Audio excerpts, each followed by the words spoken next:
मंडळी, आज आपण एका खूप महत्त्वाच्या आणि संवेदनशील विषयावर बोलणार आहोत, जो तुमच्या घरातील सुख समृद्धीशी संबंधित आहे। मार्गशीर्ष महिना हा हिंदू धर्मात अत्यंत पवित्र मानला जातो। या महिन्यात अनेक शुभ कार्य केली जातात आणि देवी लक्ष्मीची विशेष पूजा केली जाते। पण या महिन्यात येणारी शेवटची अमावस्या म्हणजे दर्श अमावस्या ही अत्यंत महत्त्वाची असते। या दिवशी काही गोष्टीची काळजी घेणे खूप आवश्यक आहे, अन्यथा घरातून लक्ष्मी निघून जाऊ शकते।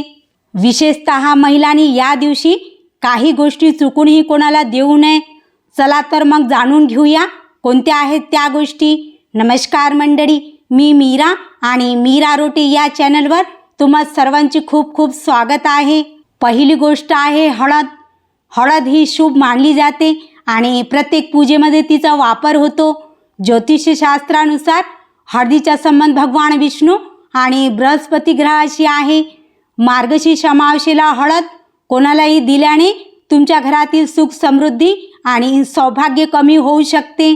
यामुळे आर्थिक अडचणी वाढू शकतात आणि घरात नकारात्मक ऊर्जा येऊ शकते। त्यामुळे या दिवशी हळद कोणालाही उधार देऊ नका किंवा दान करू नका।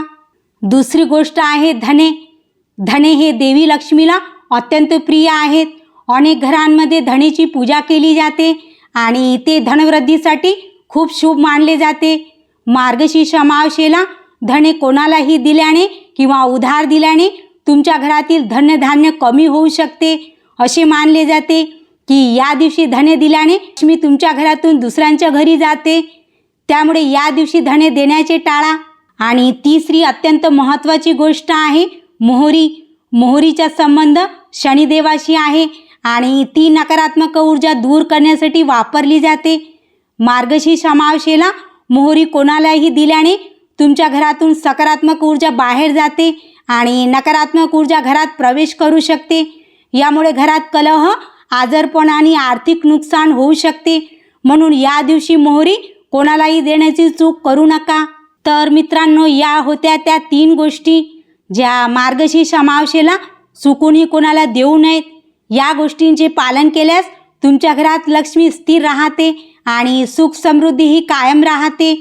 तुम्हाला ही माहिती कशी वाटली हे आम्हाला कमेंट्स करून नक्की सांगा। व्हिडिओ आवडल्यास लाईक करा, आपल्या मित्र आणि कुटुंबियांसोबत शेअर करा आणि अशाच महत्त्वपूर्ण माहितीसाठी आपल्या चॅनलला सबस्क्राईब करायला विसरू नका। तर चला पुन्हा भेटूया एका नवीन व्हिडिओसोबत। तोपर्यंत धन्यवाद।